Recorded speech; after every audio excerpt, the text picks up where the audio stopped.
우리나라 청년들을 캄보디아 범죄단체로 유인해온 플랫폼으로 지목된 하데스 카페에 대해 경찰이 수사를 본격화했습니다.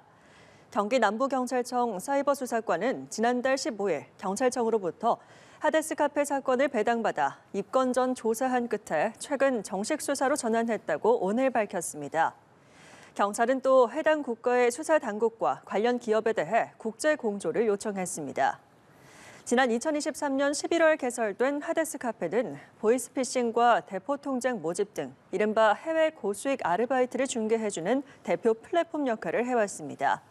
하데스 카페는 현재 사이트 차단 조처가 내려져 접속이 불가능합니다. 한국 청년들을 캄보디아 범죄 단체로 유인해 온 플랫폼으로 지목된 하데스 카페에 대해서 경찰이 입건 전 조사에 착수했습니다. 경기 남부경찰청 사이버수사과는 지난 15일 경찰청으로부터 하데스 카페 사건을 배당받아 내사를 벌이고 있다고 밝혔습니다. 지난 2023년 11월 개설된 이 카페, 보이스피싱과 대포 통장 모집 등 이른바 해외 고수익 알바를 중개해주는 대표 플랫폼 역할을 해왔습니다. 경찰은 하데스 카페 서버 관리 업체가 해외에 위치한 것을 파악하고 해당 국가 수사당국과 관련 기업의 국제 공조를 요청했습니다.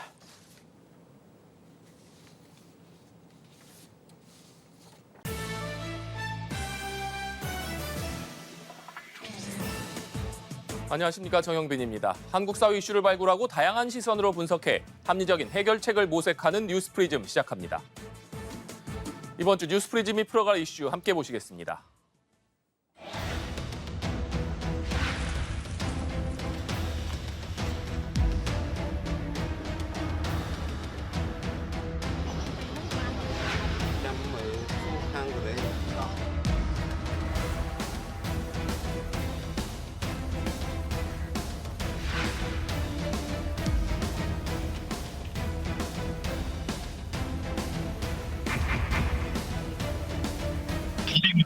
있어요.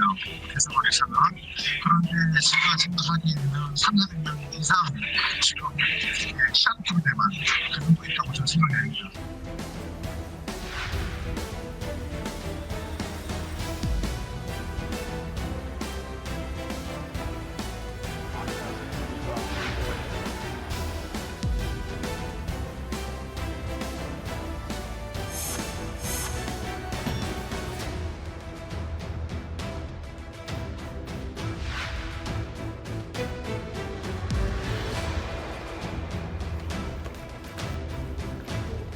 우리 국민의 안전 확보, 신속 석방, 조기 귀국을 위해 국가 외교 역량을 최대한 투입할 것을 지시했습니다.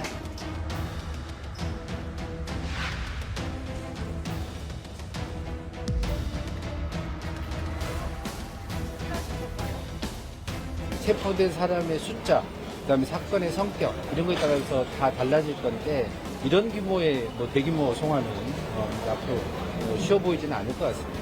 캄보디아 당국이 체포가 돼서 우리한테 통보가 되거나 우리 법적 절차에 따라서 송환을 해서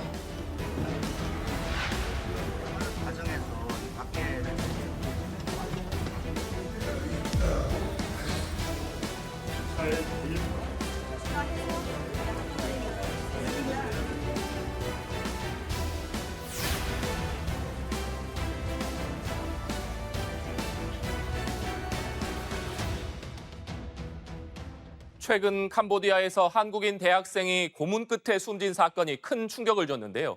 이 사건을 계기로 드러난 실태는 더욱 심각했습니다. 실종 신고나 납치, 감금 피해 신고가 잇따랐고 현지 범죄 조직에 가담한 우리 국민이 1000여 명이 넘는다는 추산도 나왔습니다. 속아서 갔다가 감금된 피해자도 적지 않지만 상당수는 범죄에 스스로 가담했다는 의혹을 받고 있어 사태의 복잡성을 더하고 있습니다. 박준혁 기자입니다. 지난 7월 박람회에 다녀오겠다며 캄보디아에 출국했다가 한 달도 안 돼 싸늘한 주검으로 발견된 20대 대학생 박모 씨.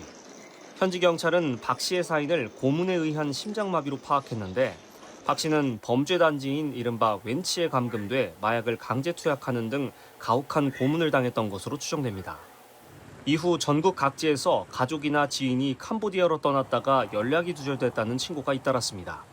경찰은 지난해 1월부터 박 씨의 사례가 본격적으로 알려진 지난 13일까지 약 2년간 캄보디아에서 실종이나 납치, 감금 의심 사건을 143건 접수했고 이 중 52건에 대한 수사를 진행 중인 것으로 파악됐습니다. 경찰은 지난 16일부터 국외 납치, 감금 의심 및 특별 자수 신고 기관을 운영하며 추가 실태 파악에 나섰습니다.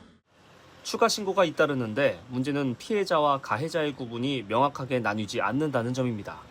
캄보디아 이민당국에 구금돼 있다가 지난 18일 국내로 송환된 한국인 64명 역시 현지에서 범죄에 가담한 혐의를 받고 있어 전세기에서 내리자마자 피의자 신분으로 경찰서로 압송됐습니다. 보이스피싱과 관련된 여러 가지 범죄, 로맨스 팸이랄지 노쇼 사기 이런 부분에 다 이제 연루가 돼 있는 사람들입니다. 현재 송환된 64명 가운데 59명이 전기통신사업법 위반 등 혐의로 전국에서 무더기로 구속돼 수사를 받고 있습니다. 범죄 얼마 정도 가담하셨습니까? 알고 가셨습니까? 피해자들께 하실 말씀 없으세요? 억류와 고문 피해자이면서도 동시에 범죄 가해자라는 상반된 두 가지 특징을 다 갖는 경우가 많다는 겁니다.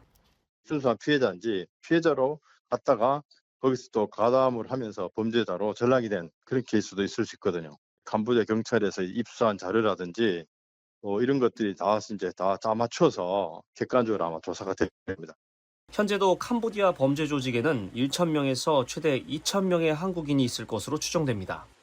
지금 이 순간에도 일부는 자발적으로 또 일부는 납치, 감금 상태로 스캠 등 범죄 행위 가담을 강요받고 있을 것으로 예상됩니다. 흑백이 혼재된 캄보디아 사태에 총력 대응을 선언한 정부의 고심도 깊어지고 있습니다. 연합뉴스TV 박준혁입니다.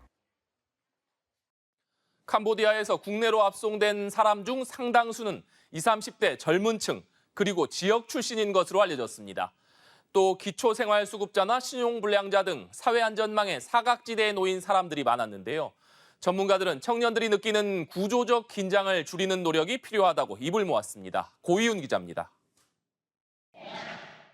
일주일 전 인천국제공항을 통해 무더기로 입국한 우리 국민들. 캄보디아에 구금됐다가 국내로 송환된 범죄 피의자들로 모두 64명에 달했습니다. 이들은 현지에서 보이스피싱이나 로맨스 스캠, 투자 리딩방 등 온라인 사기 범죄에 가담한 혐의를 받고 있습니다. 나이대는 20에서 30대 위주였고 이 중 45명이 충남경찰청에서 조사를 받아 상당수가 지역 출신인 것으로 전해졌습니다. 이를 두고 일각에선 청년 일자리 부족, 특히 지방 청년들의 취업난과 이번 사태 사이에 연관성을 주목하고 있습니다. 앞서 지난 8월 캄보디아에서 납치 감금돼 고문으로 숨진 대학생 박모 씨의 경우 역시 경북 예천 출신으로 충남 소재 대학에 재학 중이었습니다. 박 씨는 지난 7월 취업 박람회에 다녀오겠다며 출국했는데 같은 대학 선배의 소개로 캄보디아에 간 것으로 조사됐습니다. 경제적 불안정이라든지 어떤 불안정한 어떤 취업 기회라든지 이러한 구조적인 문제를 가지고 있는 분들 같은 경우에 당장에 좀 경제적 성공이라든지 혹은 정상적인 취업이라는 수단이 합법적으로 이제 자기한테 기회가 많지가 않다 보니까 그 좌절감을 좀 극복하기 위한 수단으로 좀 그러한 위험을 감수하는 성향이 있는 것 같습니다. 기초생활수급자나 신용불량자, 범죄자 등 재취업이 힘든 이들의 경우 이번 캄보디아 사태처럼 범죄 시장에 더욱 쉽게 노출되기도 합니다. 신용이 안 좋으니까 거래가 안 되니까 그러니까 하루 이틀 말도 말 안 합니다. 하루 이틀만 통장을 대주면 800에서 1200까지 주겠다. 단기간 고수익을 제공하겠다는 달콤한 제안은 당장 오늘 내일이 급한 사각지대에 놓인 이들에겐 피할 수 없는 유혹입니다.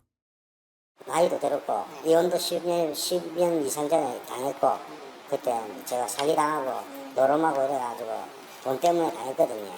아들은 다 크는데 저 혼자 살아야 될 거 아닙니까? 지금 제가도 많고 일반 일은 못하겠고 몸이 아파가 제가 또 수급자로 되어 있거든요. 전문가들은 단순히 이들을 피의자로만 볼 게 아니라 피해자의 시각으로도 바라볼 필요가 있다고 조언합니다. 결국은 강압에 의한 범죄자이면서도 명백하게 어떤 유인이나 불법적인 사기에 의한 피해자임을 우리가 인정하고 이분들이 약간 좀 처벌의 공포에서 벗어나서 적극적으로 이런 행동들을 좀 억제할 수 있는 그러한 어떤 법률적, 심리적 지원 체계를 같이 가져가는 게 효율적이지 않을까라고 생각이 듭니다. 특히 청년들이 한국 사회에서 느끼는 좌절감 등 구조적 긴장을 줄이기 위해 양질의 일자리를 창출하고 지역 불균형을 해소해 범죄의 표적이 될 수 있는 청년들을 줄여야 한다고 입을 모았습니다. 연합뉴스 TV 고효입니다. 실제 외국 한인회 게시판에 올라온 구인 광고글을 보시겠습니다. 해외 고수익, 지난달 직원 중 최고 월급 4,500만 원 수령, 이런 내용들이 도배돼 있습니다. 실제로 하나를 열어보니까 대놓고 확실하게 말씀드린다, 감금 폭행 같은 말도 안 되는 일이 없다, 이렇게 시작을 합니다. 최근 캄보디아에서 문제가 된 감금 폭행 사건 이후에 올라온 글로 추정되는 부분입니다. 글쓴이는 캄보디아에서 가장 탄탄하고 안정된 회사다. 기본급과 인센티브를 합쳐서 월 평균 1,500만 원에서 3,000만 원 이상이다. 초보자도 월급이 3,000만 원에서 5,000만 원 이상이라고 홍보합니다. 아예 로맨스 채팅이라고 써놓은 글도 발견되고 있습니다. 이렇게 로맨스 채팅이라고 업무를 적어놓고 월 평균 2,500만 원 이상 벌 수 있다고 써놨습니다. 그러니까 캄보디아 고문 납치 사건이 불거진 이후에도 여전히 이렇게 고액 수입을 미끼로 한국 청년들을 캄보디아로 유인하는 일이 벌어지고 있는 셈입니다. 실제 캄보디아 관련 각종 범죄의 온상으로 지목된 하데스 카페에 접속이 막히자 고수익 아르바이트 구인 광고가 다른 곳으로 흘러드는 풍선 효과가 발생하고 있습니다.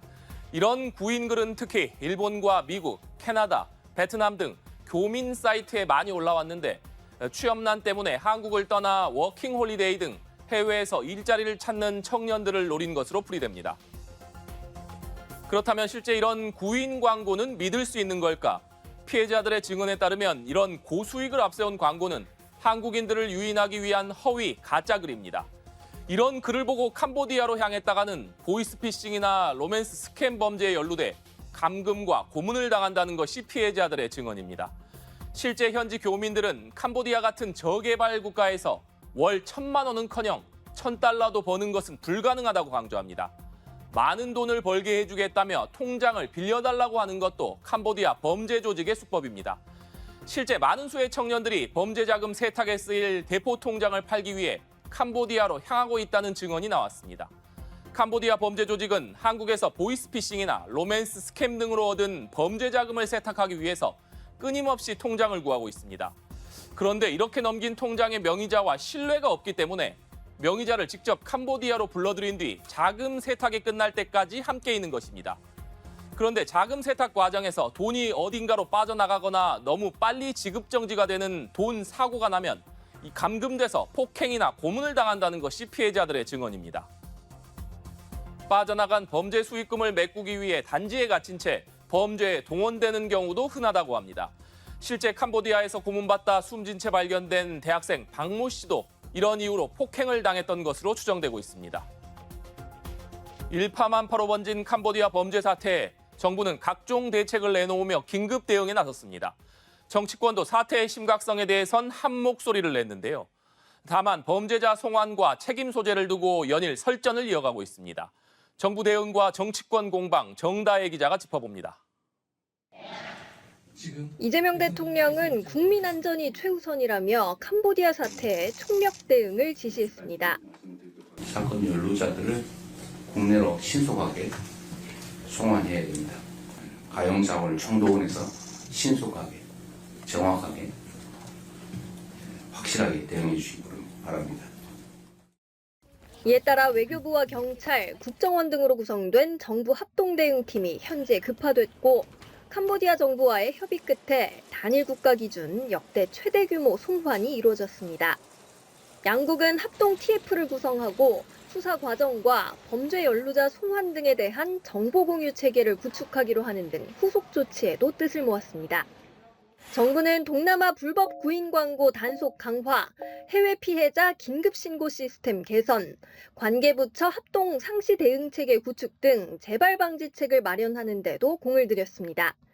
대통령실과 관계부처가 태스크포스를 구성해 후속 조치를 논의 중인데 특히 대대적인 단속의 여파로 캄보디아 내 사기 범죄 단지가 주변 동남아 국가들로 옮겨가는 풍선 효과가 나타날 수 있다고 보고 각국 수사정보당국과의 공조를 강화하기로 했습니다.